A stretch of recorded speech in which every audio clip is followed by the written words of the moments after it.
अब हम यहाँ पर यूजर स्कीमा क्रिएट करेंगे, लेकिन अगर आपको डेटाबेस के बारे में नॉलेज नहीं है, क्योंकि हम यहाँ पर NoSQL डेटाबेस यूज कर रहे हैं और हो सकता है आप SQL से फेमिलियर हो, तो आपको दोनों के बीच का डिफरेंस पता होना चाहिए। उसके लिए आप सिंपल गूगल भी कर सकते हैं, जैसे कि मैं आपको एक इमेज के थ्रू बता देता हूँ। सिंपल आप गूगल में सर्च करिए NoSQL वर्सेस SQL, तो आपको जो है दोनों के बीच का डिफरेंस पता चल जाएगा, क्या क्या चीजें दोनों में अलग है। इसमें सबसे मेन पॉइंट है रिलेशनल डेटाबेस और नॉन रिलेशनल डेटाबेस। तो कोई भी इमेज को आप यहाँ से ओपन कर सकते हैं, सारा डेफिनेशन आपको मिल जाएगा। मैं मोटा मोटा आपको बता देता हूँ, जैसे कि ये इमेज ओपन करते हैं। इसमें क्या है, देखिए सीक्वल और नो सीक्वल का दोनों का डायग्राम है, आप पढ़ सकते हैं। सीक्वल क्या स्ट्रक्चर्ड डेटाबेस है, यानी कि अगर आपने कुछ चीजें डिफाइन कर दी तो फिर आगे आप उसको चेंज नहीं कर सकते, वो फिक्स डेटा रहेगा। अगर उसको बाद में अपडेट करना है तो काफी आपको प्रॉब्लम उसमें देखने मिल सकती है।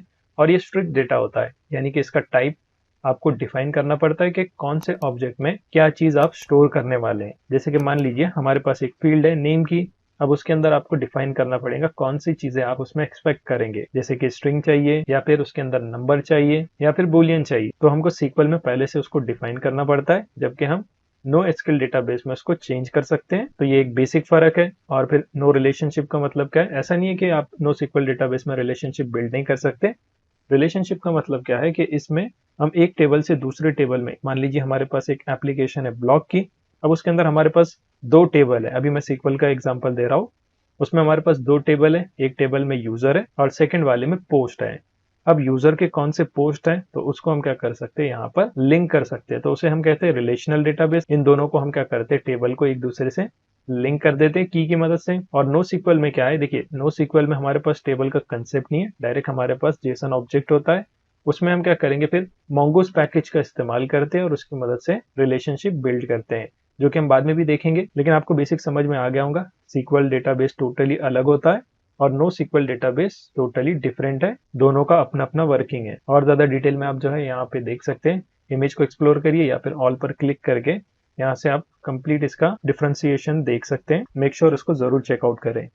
तो चलिए अब हम क्या करेंगे, स्कीमा क्रिएट करेंगे। अब स्कीमा को आप टेबल भी कह सकते हैं, लेकिन नो सीक्वल में उसे कहते हैं स्कीमा। चलते हैं वापस विजुअल स्टूडियो कोड में, और मॉडल्स के अंदर एक न्यू फाइल हम क्रिएट करेंगे। और ये मॉडल हम यूजर के लिए बना रहे हैं, सेम नाम रखता हूँ यूजर model.js। और इसके अंदर mongoose को इंपोर्ट करेंगे, क्योंकि mongoose की मदद से हम स्कीमा क्रिएट करने वाले हैं। तो आप इंपोर्ट करेंगे mongoose को, इंपोर्ट mongoose फ्रॉम mongoose, और इसकी मदद से हम स्कीमा क्रिएट करेंगे। सो कमेंट आउट भी मैं करता हूँ, और यहाँ पे आप स्कीमा का नाम लिख सकते हैं, एक वेरिएबल में उसको स्टोर कर देंगे। सो कॉन्स्ट, और फिर यूजर का है तो user schema equal to new, new keyword की मदद से हम बताते हैं उसको कि ये न्यू स्कीमा है। फिर हम mongoose का यूज करेंगे। सो आपको लिखना है mongoose dot schema, S capital में रहेगा, और इसके अंदर हम ऑब्जेक्ट बनाते हैं। सो इसको कॉल करना है और उसके अंदर ऑब्जेक्ट है। अब इसके अंदर हम डिजाइन कर सकते हैं हमारे स्कीमा को। साथ ही में मैं आपको पहले ही एक्सपोर्ट बता देता हूँ, वरना नीचे कंफ्यूजन होता है कभी कभी। तो एक्सपोर्ट कैसे करेंगे, क्योंकि हम ES6 यहाँ पे यूज कर रहे हैं, तो डायरेक्ट डिफॉल्ट एक्सपोर्ट करेंगे। एक्सपोर्ट डिफॉल्ट, उसके बाद में आपके स्कीमा का नाम। तो हम mongoose की मदद से जो है ये मॉडल क्रिएट करने वाले हैं, तो आपको लिखना है mongoose डॉट मॉडल, फिर पैरेंथेसिस, उसके बाद में कैपिटल से आपको लिखना है यूजर। अब ये जो यूजर रहेगा इसका टेबल क्रिएट हो जाएगा, और उसके अंदर हम डॉक्यूमेंट्स ऐड कर सकते हैं। और कौन सा रेफरेंस है, यानी किसकी मदद से आप इसको क्रिएट करना चाहते हैं, जैसे कि हमारे केस में है यूजर स्कीमा, इसकी मदद से हम इस यूजर को क्रिएट करना चाहते हैं, यानी इसका टेबल हम क्रिएट करेंगे। टेबल मतलब इसका डॉक्यूमेंट हम क्रिएट करने वाले हैं और उसके अंदर की वैल्यू पेयर्स हम रखने वाले हैं। अब इसके अंदर आप क्या करेंगे, यहाँ पे बताएंगे क्या क्या चीजें आपको चाहिए। तो ये यूजर का स्कीमा है, इसीलिए हम क्या करेंगे, उससे नेम एक्सपेक्ट करेंगे, और नेम का टाइप आपको यहाँ पे बताना पड़ता है। तो यहाँ पे हम लिखेंगे टाइप, और इसमें हम जो है स्ट्रिंग ऐड करेंगे, स्ट्रिंग का टाइप हमको चाहिए। और उसके बाद में हम रिक्वायर कर देंगे इस फील्ड को, सो रिक्वायर। और उसके बाद में एरे का यूज करेंगे। फर्स्ट ये बुलियन वैल्यू है, यानी ट्रू और फॉल्स की वैल्यू आपको ऐड करना है। तो हम यहाँ पे करेंगे ट्रू, यानी ये रिक्वायर है, यूजर को मस्ट है कि वो उसका नेम प्रोवाइड करे।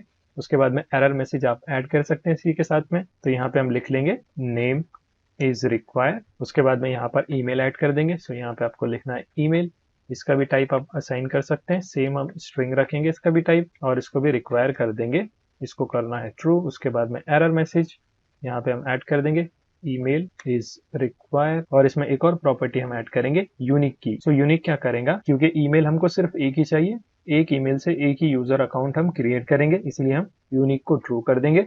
तो इससे क्या होगा, एक वैलिडेशन यहाँ पर परफॉर्म होगा। अगर user same email ID provide करेगा तो वो एक्सेप्ट नहीं होगा, और उसके बदले हम कोई ना कोई उसको एक मैसेज प्रोवाइड कर देंगे कि ईमेल ऑलरेडी एग्जिस्ट, ऐसा कुछ मैसेज हम उसको शो करा देंगे। तो वो किसकी मदद से होगा, ये होगा यूनिक की मदद से, यानी ये यूनिक फील्ड हमारी क्रिएट हो जाएंगी। इसके बाद में आप इसको वैलिडेट भी कर सकते हैं, रिजेक्ट्स आप यूज कर सकते हैं, या फिर कोई भी थर्ड पार्टी पैकेजेस का आप यूज कर सकते हैं। जैसे कि मैं आपको एक बता देता हूँ, हम जाएंगे npm.js पर, npmjs.com, और इसमें एक पैकेज आता है वैलिडेटर करके, तो उसको एक बार सर्च कर लेते हैं। वैलिडेटर देखिए, स्ट्रिंग वैलिडेशन एंड सैनिटाइजेशन, इस पर आपको क्लिक करना है। तो ये पैकेज की मदद से आप जो है वैलिडेशन परफॉर्म कर सकते हैं। सिंपल आपको इसको रिक्वायर करना है, उसके बाद में नीचे स्क्रॉल करिए एकदम, और आपको बता देगा क्या क्या चीज़ें आप वैलिडेट कर सकते हैं।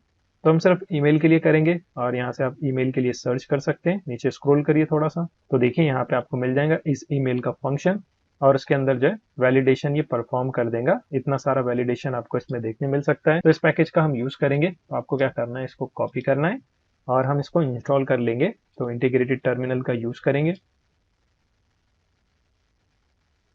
और इस पैकेज को इंस्टॉल कर लेंगे। npm i validator इतना लिख के एंटर प्रेस करिए, ये पैकेज जो है इंस्टॉल होना स्टार्ट हो जाएगा। छोटा पैकेज है, ज़्यादा टाइम नहीं लेगा। देख सकते हैं आप, ये पैकेज इंस्टॉल हो चुका है। इसको क्लोज कर देता हूँ थोड़ी देर के लिए, और इसका पैकेज जेसन की फाइल में एक बार चेक कर लेंगे। ये रहा वैलिडेटर, इसका अब हम यूज कर सकते हैं, और ईमेल को हम वैलिडेट कर सकते हैं। कैसे करेंगे, पहले आपको इंपोर्ट करना है, तो यहाँ पे हम इंपोर्ट कर देंगे वैलिडेटर फ्रॉम वैलिडेटर। तो यहाँ पे ये पैकेज इंपोर्ट हो जाएगा। इसके बाद में हम इसका यूज कर सकते हैं। कैसे करेंगे, देखिए यहाँ पे आपको कॉमा लगाना है यूनिक के बाद में, और फिर वैलिडेट का हम यूज करेंगे, जो कि हमको मोंगूस के अंदर मिलता है। सो वैलिडेट, अब ये वैलिडेट मोंगूस की मदद से आ रहा है, और अब हम क्या करेंगे, इस वैलिडेटर पैकेज का यूज करेंगे। उसके बाद में आपको लिखना है वैलिडेटर, फिर उसके बाद में कौन सा वैलिडेटर आपको चाहिए। तो हम यहाँ पर ईमेल से डील कर रहे हैं, इसीलिए हम लिखेंगे इज ईमेल। तो यहाँ पर हमारा ईमेल वैलिडेट होगा। अगर कोई यूजर अननेसेसरी उसके अंदर वैल्यूज को ऐड करेंगे तो वो वहां पर एरर शो कर देगा। तो यहाँ पर हमारा ईमेल भी बन चुका है, और नेम के बाद में हम क्या करेंगे, लास्ट नेम भी ऐड कर देंगे। सो यहाँ पे मैं लिखता हूँ लास्ट नेम, और इसका टाइप भी हम रखेंगे स्ट्रिंग। तो आपको टाइप ऐड कर देना है, टाइप स्ट्रिंग। रिक्वायर इसको नहीं करेंगे, यूजर चाहे तो अपना लास्ट नेम ऐड कर सकता है, ऑप्शनली हम इसके अंदर प्रोवाइड कर देंगे। ईमेल के बाद में आप यहाँ पे हम पासवर्ड भी ऐड कर देंगे, और इसका भी टाइप रखेंगे हम स्ट्रिंग, क्योंकि इसमें मल्टीपल वैल्यूज हो सकती है, स्ट्रिंग भी हो सकता है, नंबर भी हो सकता है, इसीलिए हम यहाँ पर स्ट्रिंग ऐड कर देंगे। जावास्क्रिप्ट में स्ट्रिंग का मतलब आप उसमें नंबर्स भी यूज कर सकते हैं। इसको भी हम कर देंगे रिक्वायर, और इसको भी ट्रू कर देना है आपको। उसके बाद में error message, password is required, और इसके बाद में लोकेशन भी ऐड कर देंगे। बाद में इसके बेस पे हम फिल्टर्स भी देखेंगे। तो यहाँ पे आपको लिखना है लोकेशंस, या फिर लोकेशन कर देता हूँ, और इसका टाइप भी रहेगा स्ट्रिंग, और रिक्वायर करने की जरूरत नहीं है। यूजर चाहे तो प्रोवाइड कर सकता है, नहीं तो इग्नोर कर देंगे। और चाहे तो हम क्या कर सकते हैं, इसमें डिफॉल्ट भी ऐड कर सकते हैं। इनकेस यूजर प्रोवाइड नहीं किया ना, तो हम क्या करेंगे, यहाँ पे इसको मुंबई ऐड कर देंगे। मुंबई बाई डिफॉल्ट इसका लोकेशन रहेगा, या फिर कंट्री वाइज भी कर सकते हैं, इंडिया। अब लास्ट में हम क्या करेंगे, टाइम स्टैम्प को ऐड कर देंगे। सो इसके बाद में आपको लिखना है टाइम स्टैम्प। इससे क्या होगा, जब भी न्यू यूजर क्रिएट होगा तो उसका टाइम भी यहाँ पर ऐड हो जाएगा। तो इसको आपको ट्रू कर देना है। सेव कर लेते हैं इसको। तो हमारा फर्स्ट स्कीमा यहाँ पर क्रिएट हो चुका है। आई होप आपको यहाँ पर समझ में आया होगा। हमने क्या किया, स्टार्ट में मोंगूस को इंपोर्ट किया, उसकी मदद से हमने एक न्यू मोंगूस स्कीमा क्रिएट किया। स्कीमा क्या है, यहाँ पर ऑब्जेक्ट है। ये जो भी ऑब्जेक्ट आप ऐड करेंगे तो ये एज अ की वैल्यू पेयर हमारे पास क्रिएट होगा, क्योंकि NoSQL डेटाबेस देख रहे हैं। अब इसमें से अगर हम कुछ भूल भी गए तो कोई दिक्कत नहीं है, जिसमें हमने रिक्वायर ऐड किया है तो वो मस्ट है, हमको प्रोवाइड करना ही पड़ेगा, वरना एप्लीकेशन काम नहीं करेंगी, हमको एरर शो करेगा, या फिर एप्लीकेशन भी हमारी क्रैश हो सकती है। उसके बाद में ऑप्शनल हमने ऐड किया है, देखिए लास्ट नेम, अगर यूजर चाहे तो ऐड कर सकता है, नहीं तो वो बाद में भी उसको अपडेट कर सकता है।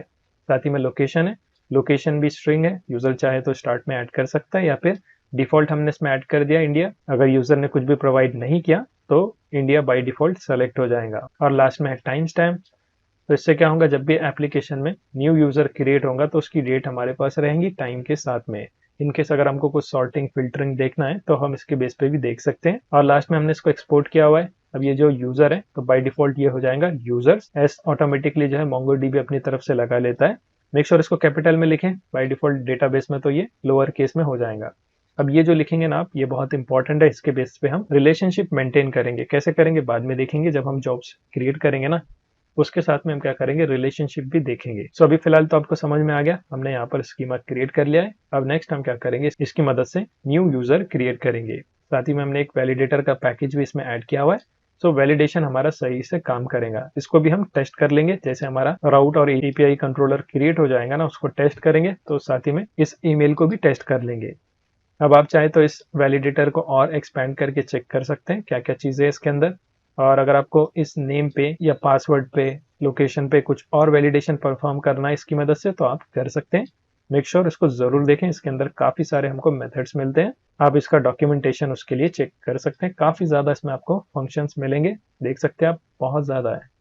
तो इसका डॉक्यूमेंटेशन देखें, अगर आपको लगता है कुछ और चीजें ऐड करना चाहिए तो आप अपने हिसाब से भी ऐड कर सकते हैं।